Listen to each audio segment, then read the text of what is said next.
New Zealand Mysteries is a community of people who are compassionate and want to help in the search for answers for victims and their families. We are on YouTube, Facebook and podcast.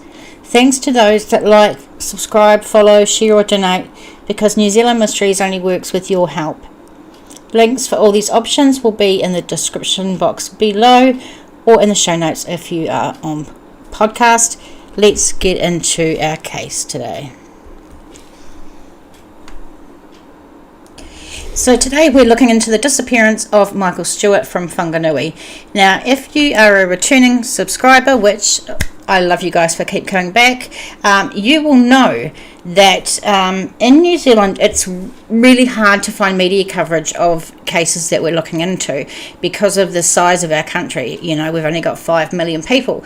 So we only have 2 or 3 sites or places we can go to for information, for articles, and quite often, as you'll see in this case, really there's only 2 articles being written, and one looks like it's copy and pasted from the police, thing that they put out.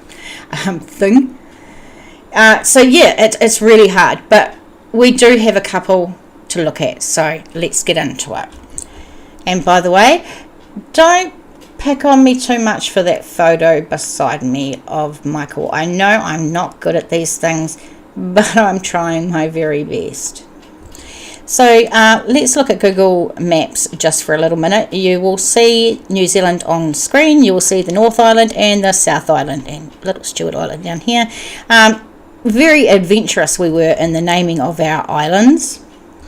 Up top we have the North Island, and down south we have the South Island. So yeah, real great names. Well done. So Whanganui is here with this big red dot thing. So just in there in the North Island. Let's learn a little bit more about Whanganui. Whanganui, which has just left the room, there it is. Whanganui, also spelled Whanganui, is a city in the Manawatu Whanganui region of New Zealand. The city is located on the west coast of the North Island at the mouth of the Whanganui River, New Zealand's longest navigable waterway. Navigable? Is that even a word? Anywho, Whanganui is the 19th most populous urban area in New Zealand and the second most populous in Manawatu Whanganui region, with a population of 42,300 as of June 2021. Like several New Zealand urban areas, it was officially designated a city until an administrative reorganisation in 1989 and is now run by District Council. Although the city was called Whanganui from 1854, in February 2009 the NZ Geographic Board recommended the spelling be changed to Whanganui. And in 2009 also the government decided that while either spelling was acceptable, Crown agencies would use the Whanganui spelling going forward. And guys, I don't know why this keeps jumping, because it's me. But anywho, look at this picture. This is beautiful. I'm going to read you what's down the bottom.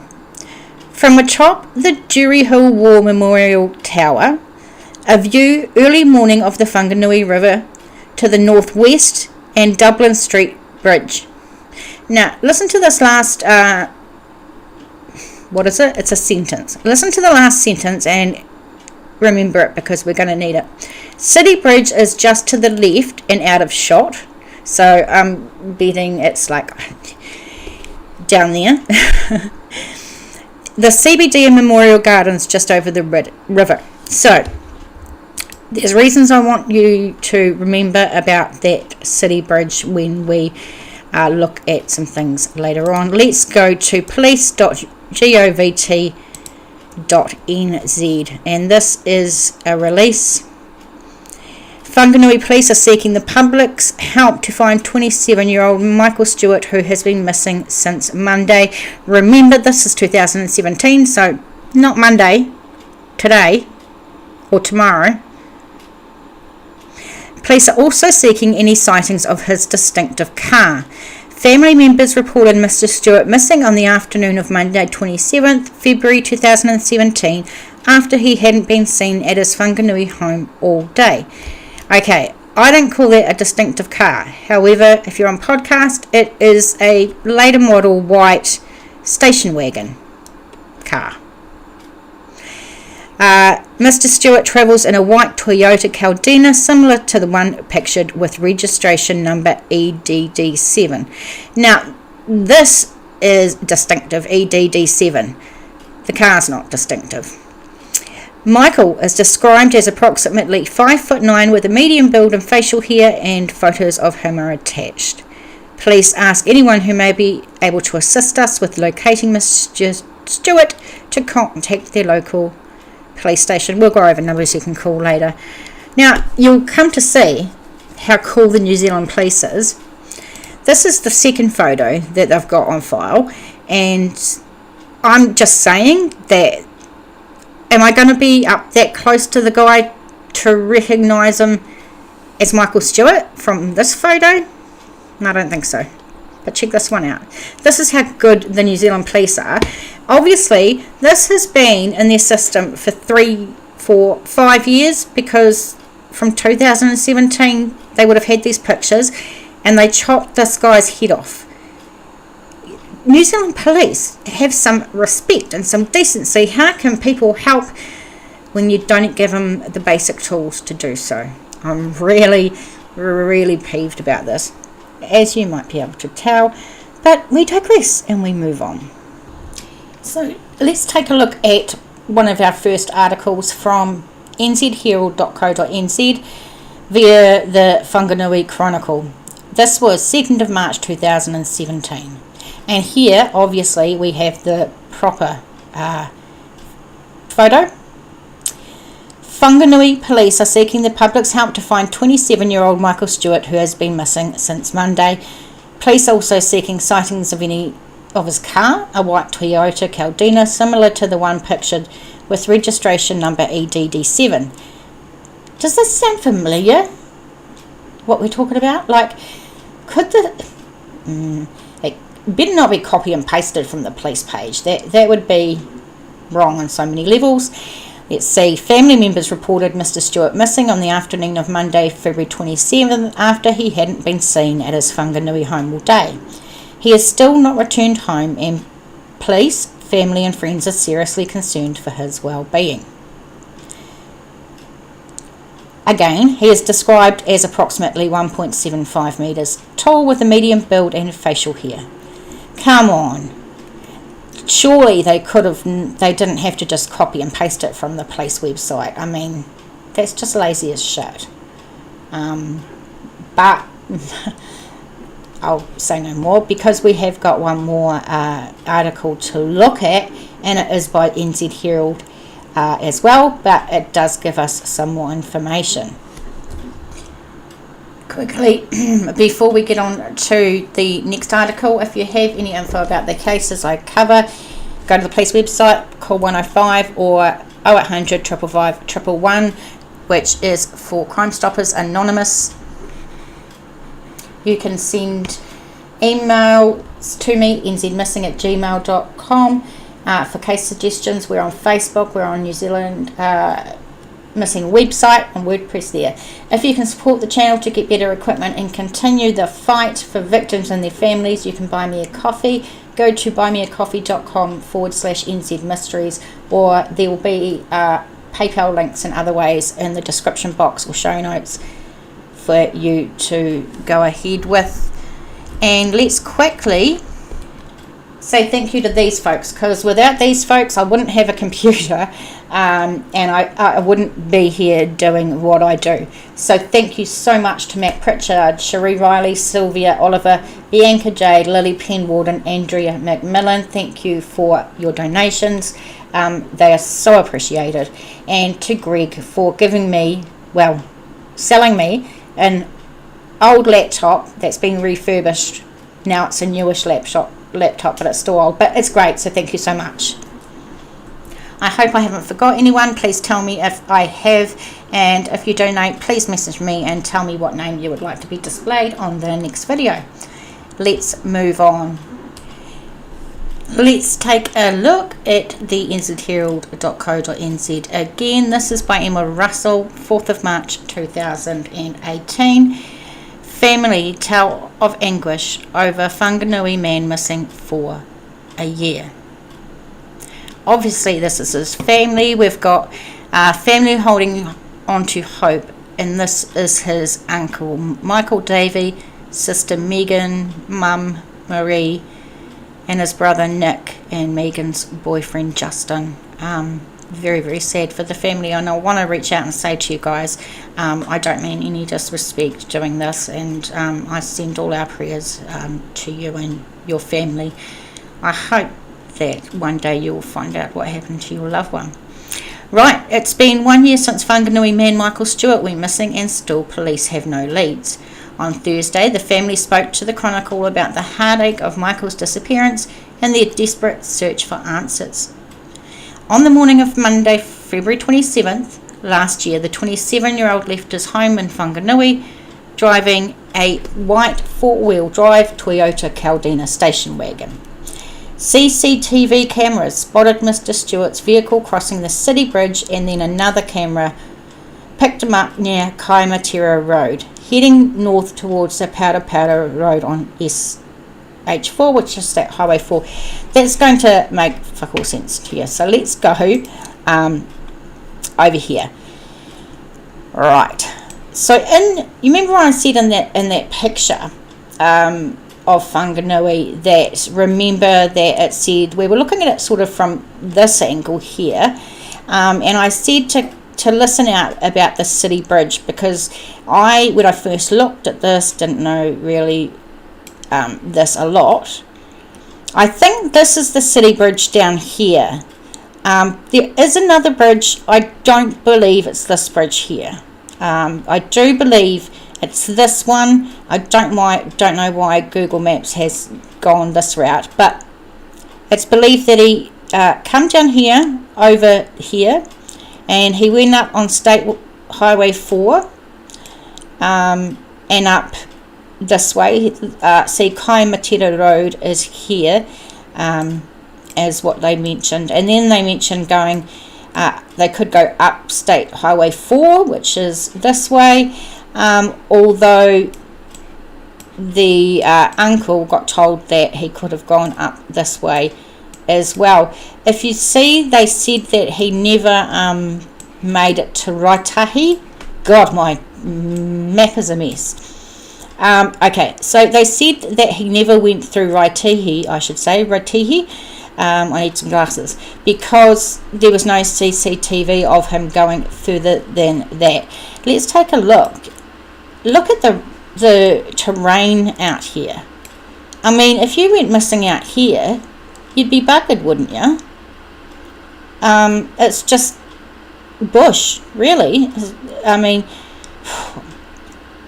could he be around in any of these little townships?